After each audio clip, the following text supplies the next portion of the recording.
Hi, this is Zibby Owens, and you're listening to Totally Booked with Zibby, formerly Moms Don't Have Time to Read Books.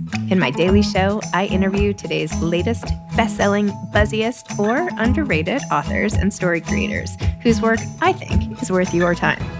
As a bookstore owner, publisher, author, and obviously podcaster, I get a comprehensive look at everything that's coming out and spend my time curating the best books so you don't have to. Stay in the know, get insider insights, and connect with guests like I do every single day. For more information, go to zibbymedia.com and follow me on Instagram at Zibby Owens.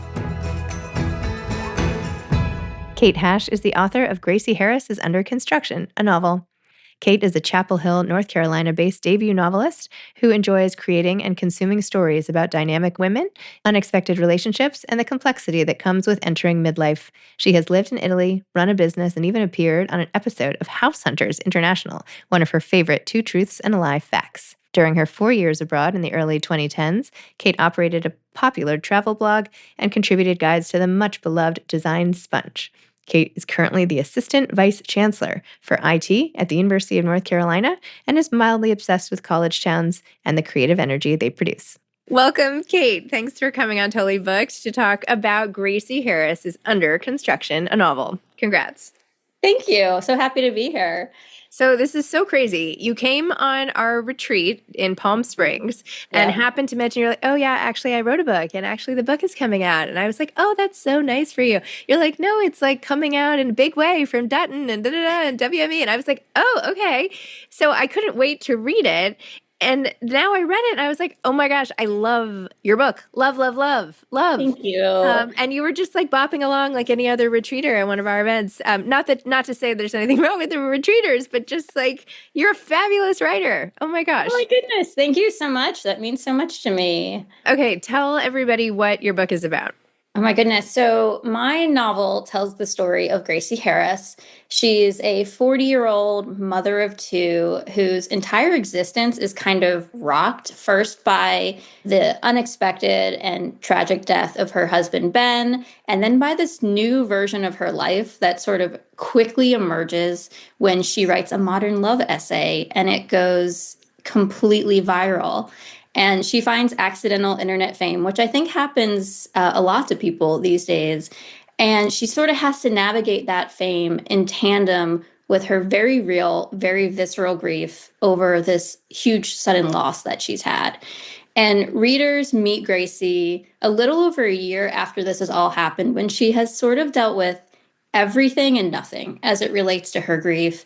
And she's had real life to contend with. And I think a lot of parents who read this novel will relate to, she's raising her kids, she's doing her real job, she's writing this column that she has, and she's just trying to keep the train on the tracks. And she gets this great opportunity for a summer where she can sort of put real life to the side and try out something new. And that is really what the novel's about, is her figuring out who she is and who she can be. And there's a great love story mixed in all of it, I think, that really propels her forward. It's this second chance at love that makes her really work through some of the things that she hasn't quite dealt with yet. And I wanted to write a book that really explores the way love can break you and also sort of rebuild you. And I think that's hopefully what I've done with this book.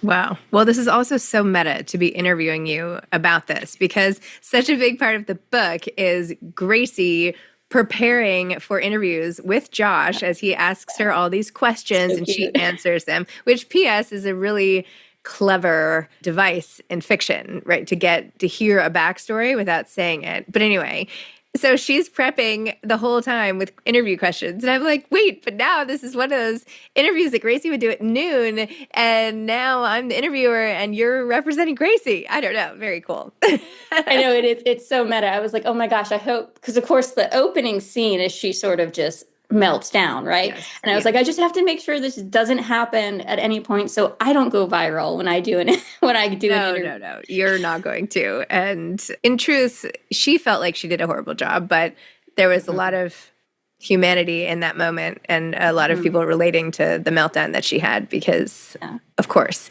I was like trying to read through the lines of the acknowledgments, because I was like, you must have lost your husband, but it looks like you didn't, but you must have. How are you tapping into this? What loss have you had? Because you write about grief in a way that is so real that where is this coming from? Oh my goodness. So anyone who's read the book asks me like a flavor of that question. And it's, on one hand, it's really flattering because I haven't had a loss of this magnitude. What I've had is lots of like little loss. So like I've lost a parent. I've That's not lost a little loss. I know. Well, compared to Grace, Little, like, you lost a parent. I That's like, know. And I just think what I wanted to do was tap into like all the things that get said and unsaid when you have grief, right? Because with grief, I always feel like there's this universality to it. Like everyone who walks the planet is going to feel some measure of grief at some point, and maybe even a cataclysmic loss. And I think there's just an innate understanding we all have with grief in a certain way. But grief is also extremely personal and very individualized. And I wanted to make sure in this novel I tapped into that, because it's the reason why some people, you can be in the same house as someone who's had the same loss as you and have wildly different experiences with grief, right? Because there are these universal elements, these very personal elements, and I wanted to tap into that. I lost my father 7 years ago, and just seeing the way that everyone in the family experienced it very differently, and a lot of it was based on the relationship they had with him. It's just so interesting to me. And I think grief, it's something Josh says later in the book too. Grief isn't just losing people through death. Like there are a lot of ways we experience grief in life. And so I've also seen a lot of that, like non-death related grief, like through, friends who have been through really hard things, really hard divorces, really just a lot of really tough stuff that I think tends to happen in midlife.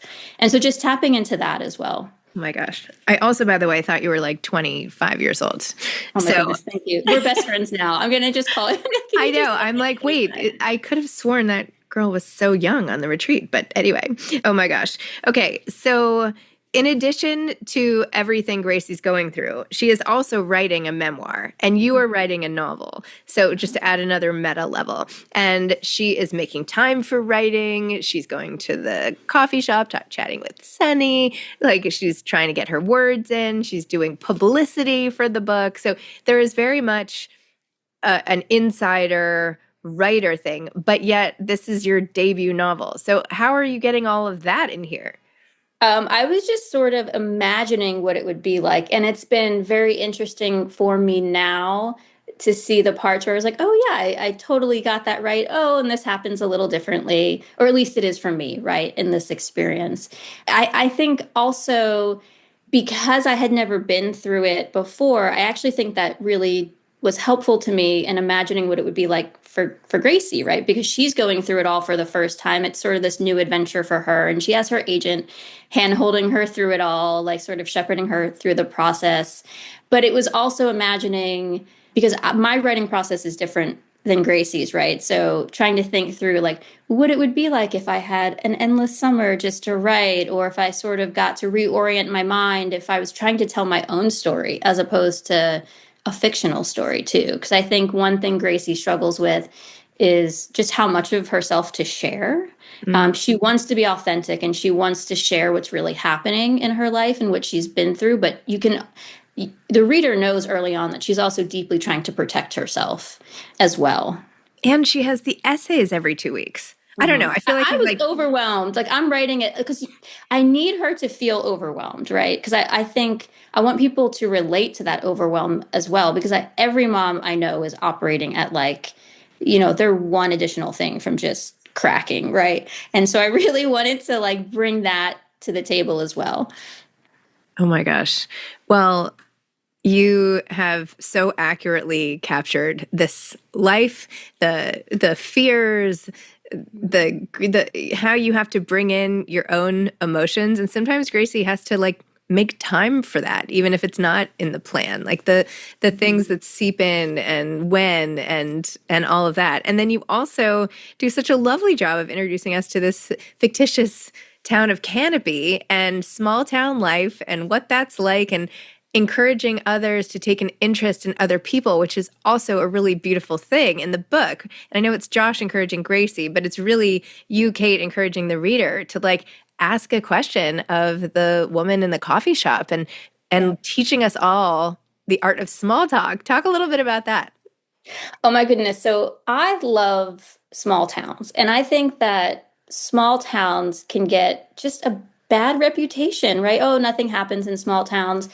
And Canopy is this amalgamation of probably 5 or 6 different very real places that exist in Western North Carolina. I didn't want to set the novel somewhere real. I wanted to, be able to create my own little town, but those places are real and the people are just so friendly. I feel like I engage on a human level when I'm in places like that far more than I ever do when I'm in like a big city or even here in Chapel Hill where I'm, sitting today. I think there's just a friendliness and innate curiosity when you get to a smaller town. And I just wanted to capture that magic because I feel like when I go spend time in places like that I take a deep breath. I sort of get this big exhale.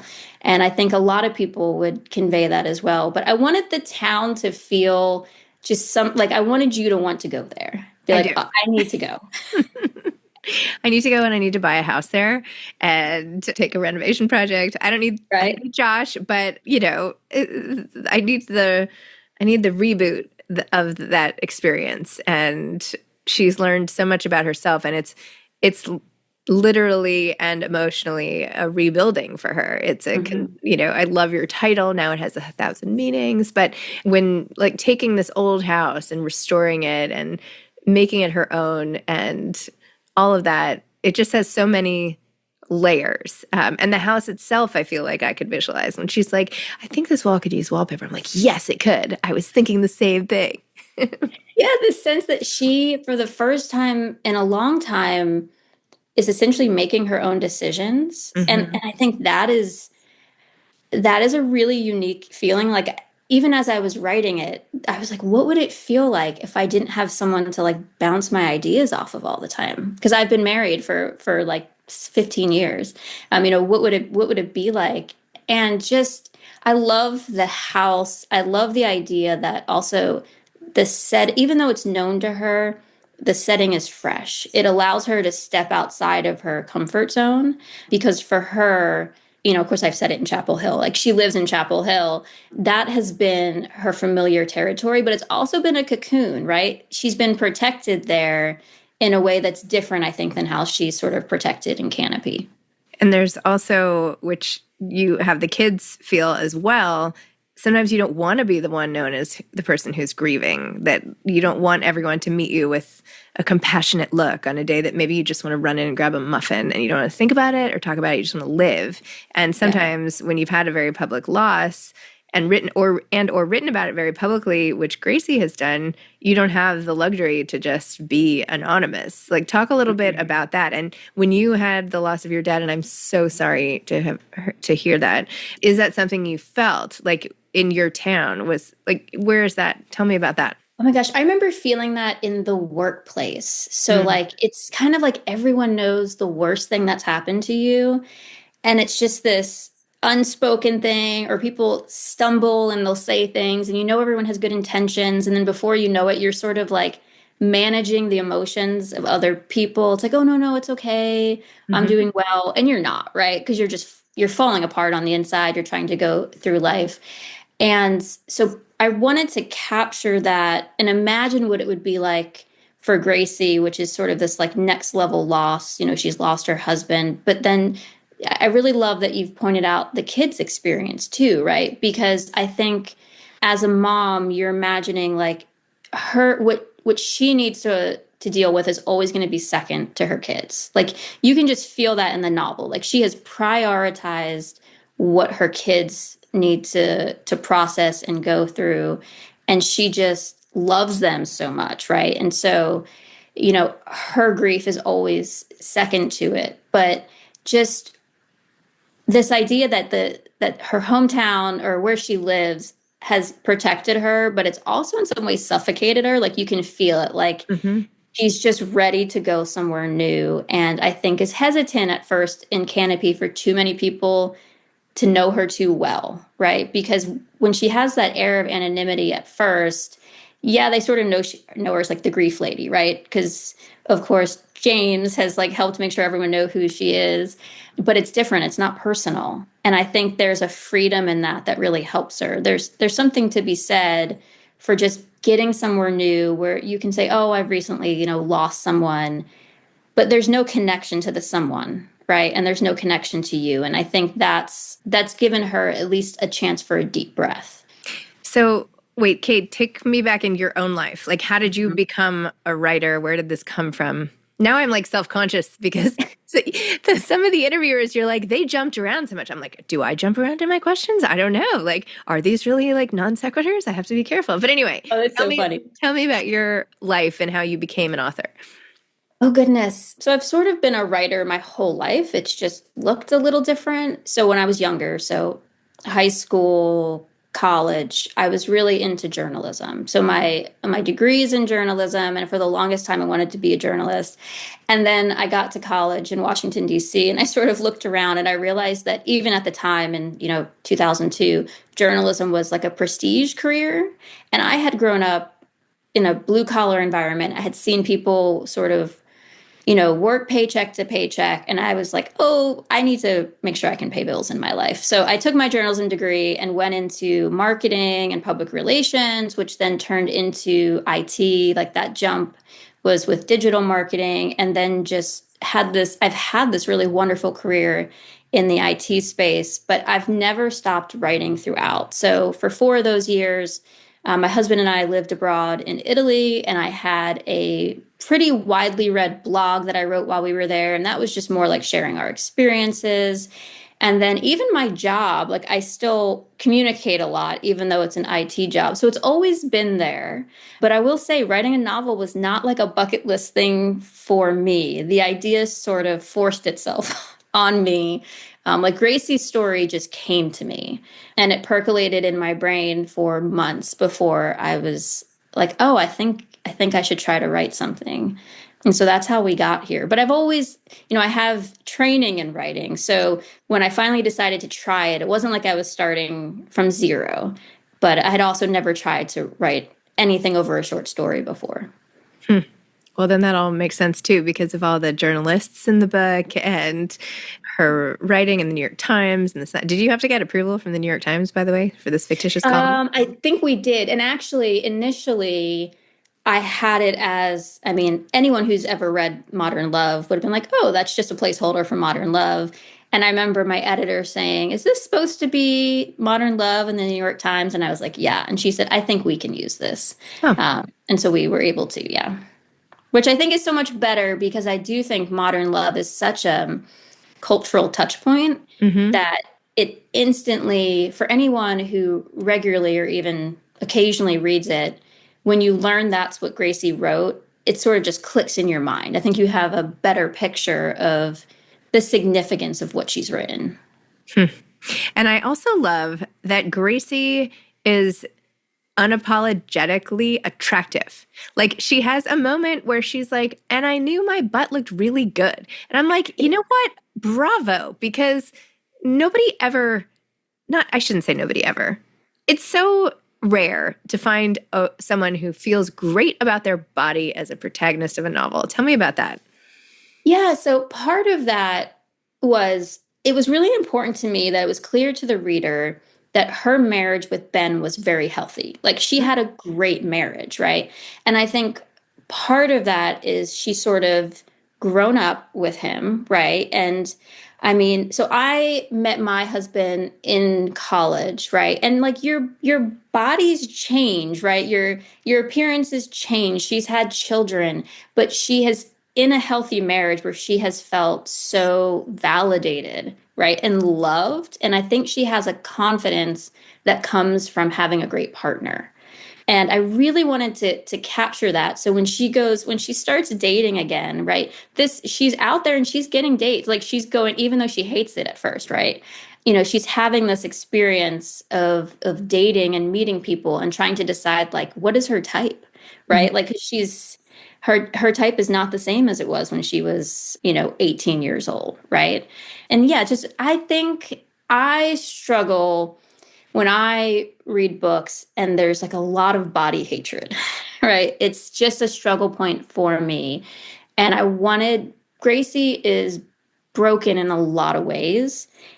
And I needed her to have confidence in this other area of her life, right? Like it just felt like if she was going to be broken, mind, body, and spirit, it was going to be a lot, right? Well, now I want to read her memoir. Yeah. Are you going to write that as a no like, could you possibly, I mean, you kind of did already, like by writing this novel, it's, but I feel like now you need to like write the fictitious memoir in a I way. know it's there was a discussion with my editor at one point of should we include the whole prologue? So this idea that she writes this Mhm. letter. Yep. And I have it written. So my editor said to me, it'll be a great exercise, right? Like Mhm. you'll get a lot of her internal experience. Yep. It'll help with some of the edits we were working on. But I really love the idea of the reader imagining it. That's true. Because we basically know. I mean, we basically have, I know. It just still, oh my I know, God. but you want to read it. And again, it's so important because by the end of the book, if you want to read her memoir, then I feel like I've done a good job of making you understand why everyone loves her, right? Why everyone's reading her essays, why she's got so many pre-orders of her book, right? Because she just seems so engaging and wonderful. I love Gracie. I want to be friends with Gracie. I am a big fan. And I want you to now write another novel about her. So, are you going to? What's the plan? So I'm writing a second book. It's a complete standalone. Okay. So for now, and I've thought about it, I was like, I just feel like there could be so much more to Gracie and Josh, or even a bit of before, right, of Hmm. Gracie's life, for sure. But no, I'm writing a second novel. I'm in developmental edits right now. I love writing books. The editing stage is so much harder for me. Yeah, it's terrible. It's It's the just, worst. Oh my it's gosh. so I hate it different. so much. Yeah. But I'm working my way through it. I was just telling my husband yesterday, I was like, I'm just in the really sticky part of it. And you get through that, right? Like you just have to power your way through it. But the second novel, I'm in love with this concept too. I think you're going to love the characters. Can you say anything?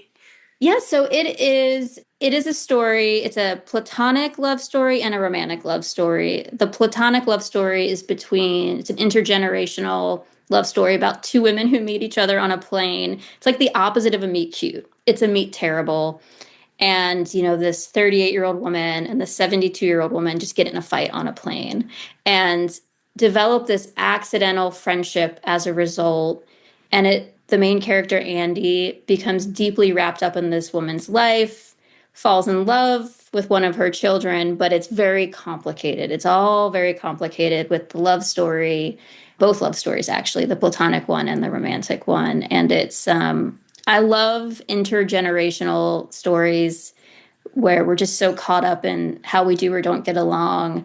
And I also just love stories, writing them and reading them, of women at a crossroads, like women who are at a really important inflection point. Because I think we're our most creative selves when we're sort of forced to those points. So I think any book I write is gonna be a woman at a crossroads for sure. Love it. Oh my gosh. Well, Gracie, thank you so much. Gracie, thank you so much. Kate, thank you so much too. I'm really like thanking Gracie, but I am a huge fan and I can't wait for this book. When is this book coming out? I should July July 29th. 29th. Oh So my gosh. it's Okay. so soon. So we have time to, well, I'll delete this part because I should have known that. But anyway, I'm so excited for you in the book and I will be cheering you all summer long. Oh, thank you. No, Congrats. it feels crazy that we're finally here. What, 2 months? 2 months away, 2 months from tomorrow. So I can't Yay. believe it. Oh my I gosh. just want to thank you. In the beginning you mentioned the reading retreat, and I just remember have just loving being in Palm Springs around people who loved books. Like, because there were other writers there, people who just love reading. I had just signed my book deal. Like it was just the best feeling, right? Like it just felt so good. Oh, yay. So I'm so glad. Well, I'm you're glad you doing were wonderful. there and that our paths crossed in that way. And yeah, cheering you on. Yeah, thank you. And I'll see you next week. I'm actually going to be at the. Oh, yay. Oh, good. Yeah. Yeah. Okay, great. I look for any excuse to fly up to New York because I have so many girlfriends there. So I Aw. just come up. So I'll see you soon. Okay, great. I'll see you soon. All right. Okay, Thanks, Zibby. bye. Thank you for listening to Totally Booked with Zibby, formerly Moms Don't Have Time to Read Books. If you loved the show, tell a friend, leave a review, follow me on Instagram at Zibby Owens, and spread the word. Thanks so much. Oh, and buy the books.